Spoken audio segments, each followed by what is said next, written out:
नमस्कार. तुम्ही पाहत आहात सम्यक क्रांती यूट्यूब चॅनल माधव गायकवाड. बंधू आणि भगिनी आणि मित्रांनो,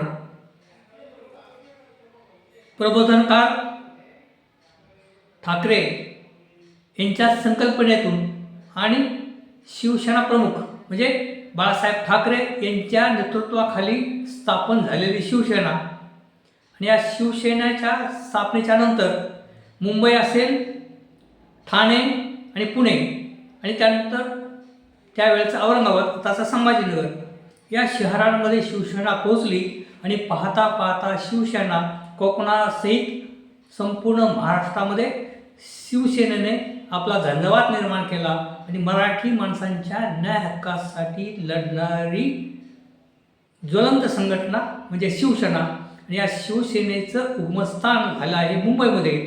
तर 19 जून 1966 रोजी मुंबई या ठिकाणी माननीय प्रबोधनकार ठाकरे व माननीय बाळासाहेब ठाकरे यांच्या उपस्थित शिवसेनेची स्थापना झाली आणि शिवसेनेच्या स्थापनेच्या वेळेला संस्थापक सदस्यांपैकी जे प्रमुख नावं होती त्यामध्ये मनोहर जोशी असतील, सुधीर जोशी असतील, वामनराव भाडिक असतील, पवन नवलकर असतील, अमरनाथ पाटील, शरद आचार्य अशी नामांकित जे लढवय सैनिक होते ते बाळासाहेबांना मिळाले होते आणि त्या ठिकाणी शिवसेनेची स्थापना झाली. आणि त्याच वेळेला आणखीन काही नावं होती.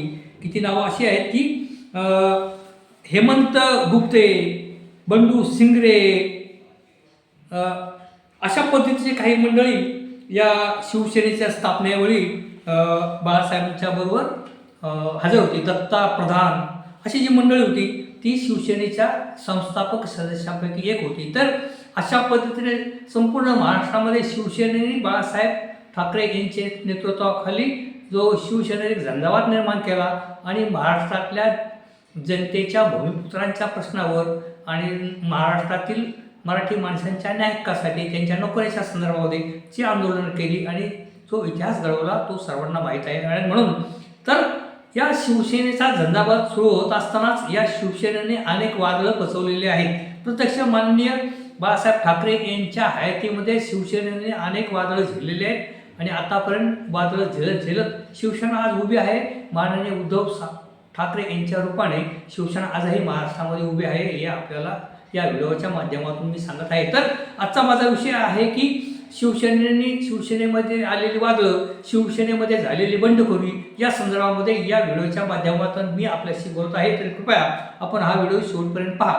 प्रत्यक्ष 1966 साली जेव्हा शिवसेनेची स्थापना झाली त्याच वर्षामध्ये पहिलं बंड केलं ते एक हेमंत गुप्ते यांनी त्यावेळेला पहिल्यांदा बंड केलं शिवसेनेच्या विरोधामध्ये. त्याचप्रमाणे बळवंत मंत्री आणि हेमंत गुप्ते यांनी पहिल्याच वर्षी शिवसेनेच्या विरोधात बंड केलं आणि बाळासाहेब ठाकरे यांच्या भूमिकेच्या संदर्भामध्ये त्यांनी वेगळी भूमिका घेतली. ते बळवंत मंत्री व हेमंत गुप्ते. त्यानंतर एक मोठं म्हणजे शिवसेनेच्या स्थापनेवेळी जे लालबाग परळचे ते मोठं ज्याचं नाव होतं म्हणजे त्या लालबाग परळचे पहिले शाखा प्रमुख माननीय बाळासाहेब ठाकरे ज्यांना बनवलं होतं ते बंडू सिंगरे यांनी देखील त्या काळामध्ये बंड केलं होतं आणि त्यांनी तर त्या काळामध्ये प्रतिशिवसेना स्थापन केली होती. तर हे या तीन चार माणसं होते, बळवंत मंत्री, हेमंत गुप्ते आणि बंडू सिंगरे आणि दत्ता प्रधान अशा मंडळींनी सुरुवातीच्या काळामध्ये ते बंड केलं होतं. पण माननीय बाळासाहेब ठाकरे यांच्या नेतृत्वाच्या पुढे या मंडळींचं वादळ त्याच काळामध्ये तिथे संपलं आणि पुढे मग शिवसेनेची वाढ होत असताना शिवसेनेने मोठं वादळ जे पाहिलं ते गणेश नाईक यांच्या रूपाने. गणेश नाईक हे शिवसैनिकांचे म्हणजे बाळासाहेबांचे एक विश्वासू सहकारी नवी मुंबईमध्ये आणि नवी मुंबईच्या पट्ट्यामध्ये ज्यांनी शिवसेना वाढवली ते गणेश नाईक. या गणेश नाईकांनी देखील बंड केलं आणि ते काँग्रेसमध्ये गेले.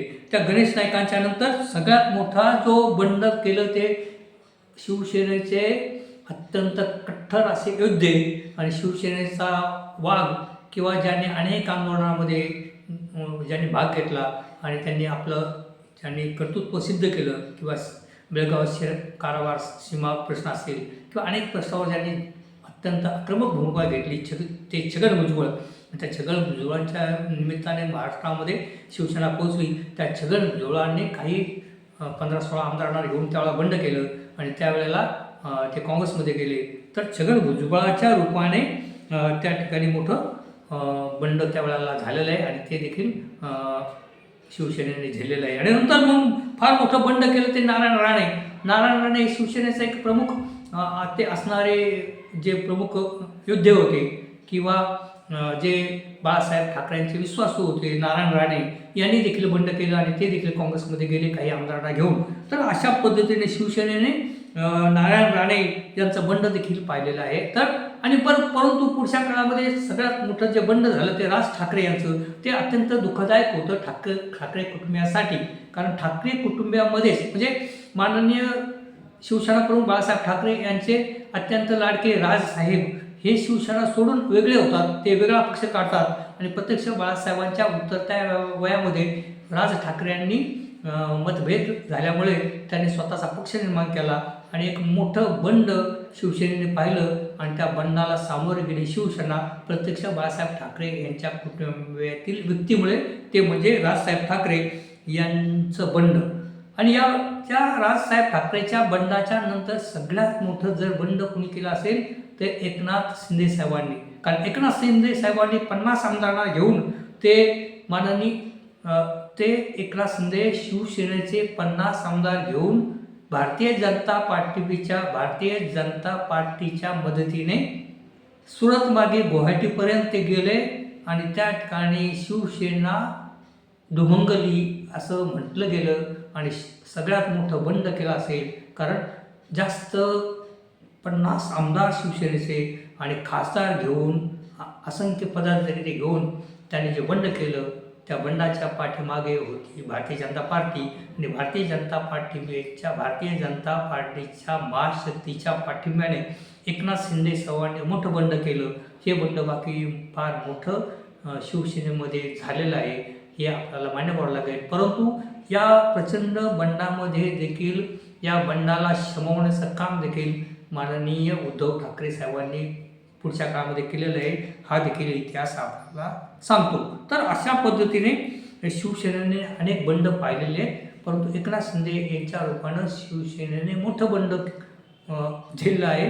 कारण ते बंड साधंसुद्धा नव्हतं. तर या अगोदर झालेले जे राजसाहेब असतील छगन भुजबळ असेल गणेश नाईक असतील किंवा इतर जे मंडळी होती ते बाकी पक्ष घेऊन गेले नव्हते. तर एकनाथ शिंदे यांनी म्हणजे शिवसेनेचं जे चिन्ह आहे ते चिन्ह देखील ते घेऊन गेले आणि संपूर्ण पक्षाची जे शिवसेना पक्ष आणि त्या शिवसेनेचं चिन्ह हे एकनाथ शिंदे यांना मिळालं आणि ते मोठं बंड आपल्याला म्हणता येईल. आणि मग माननीय उद्धव ठाकरे यांना आपल्या पक्षाचं नाव बदली करावं लागलं आणि माननीय उद्धव ठाकरे यांना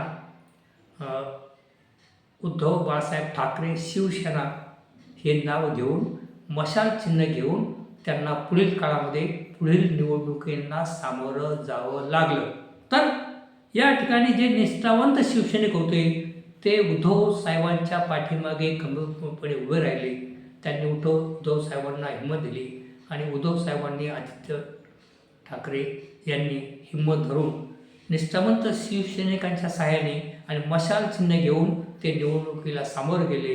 लोकसभेमध्ये चांगल्या प्रकारचं यश मिळालं परंतु विधानसभेला यश मिळालं नाही. आणि नंतर नगरपालिकेच्या निवडणुका नंतर महानगरपालिकेच्या निवडणुका मशाल चिन्ह घेऊन उद्धव ठाकरे साहेबांनी लढवल्या आणि उद्धव ठाकरे यांनी त्यांचा करिश्मा असेल किंवा शिवसेना ही उद्धव बाळासाहेब ठाकरे यांच्या पाठीमागे खंबीरपणे उभे आहे आणि कट्टर शिवसैनिक असतील ते बाळासाहेब ठाकरे यांचे शिवसैनिक असतील ते उद्धव साहेबांच्या पाठीमागे उभे राहिले आणि मशाल चिन्हावर ही निवडणूक अत्यंत प्रतिकूल परिस्थितीमध्ये एक महाशक्तीच्या विरोधामध्ये प्रतिकूल परिस्थितीमध्ये माननीय उद्धव ठाकरे यांनी निवडणुका लढवल्या आणि मुंबई महानगरपालिकेमध्ये 65 नगरसेवक निवडून आणले.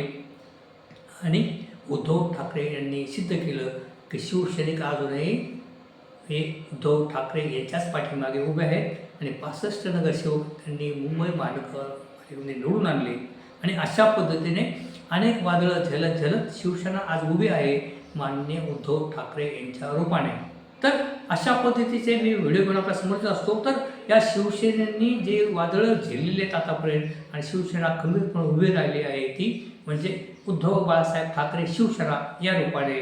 आणि यापुढील काळामध्ये माननीय उद्धव बाळासाहेब ठाकरे हे संपूर्ण महाराष्ट्रामध्ये शिवसेनेच्या अधिकाधिक वाढ करतील अशी शक्यता वाटते. तेव्हा अशा पद्धतीने शिवसेनेच्या स्थापनेपासून बाळासाहेब ठाकरे यांच्या हयातीपासून तर ते आता उद्धव बाळासाहेब ठाकरे यांच्या नेतृत्वाखाली शिवसेनेपर्यंत शिवसेनेने कशा पद्धतीने वादळ झेललेले आणि मोठे मोठे राजकारणी मोठे मोठे जे शिवसैनिक होते कट्टर शिवसैनिक होते ते बाकी शिवसेनेला सोडून गेले आणि त्यांनी एक प्रकारचा धोका दिला या ठाकरे कुटुंबियांना. हा देखील इतिहास लोकांनी पाहिलेला आहे. तेव्हा असे अनेक वादळं झेलत झेलत शिवसेना आज उभी आहे माननीय उद्धव ठाकरे यांच्या रूपाने. तेव्हा पाहूया पुढील काळामध्ये माननीय उद्धव बाळासाहेब ठाकरे ही शिवसेना या महाराष्ट्रामध्ये कशा पद्धतीने आपलं राजकीय भविष्य निर्माण करत आहे आणि कशा पद्धतीने आंदोलनाच्या रूपाने आणि एकंदरीत त्यांच्या लढवलेल्या बाण्याने संपूर्ण महाराष्ट्राच्या मराठी माणसांच्या हितासाठी आणि मराठी माणसांच्या संरक्षणासाठी ही संघटना कशा पद्धतीने वाटते हे पाहणं देखील महत्त्वाचं ठरणार आहे. तेव्हा बंधू आणि भगिनींनो, अशा पद्धतीचे व्हिडिओ घेऊन मी आपल्यासमोर येत असतो. तरी कृपया तुम्ही या माझ्या व्हिडिओला लाईक करा, इतरांना देखील हा व्हिडिओ पाठवा. आणि आपण जर पहिल्यांदाच माझा हा व्हिडिओ पाहत असाल तर या माझ्या सम्यक क्रांती यूट्यूब चॅनल माधव गायकवाड या चॅनलला आपण सबस्क्राईब करा ही विनंती. धन्यवाद.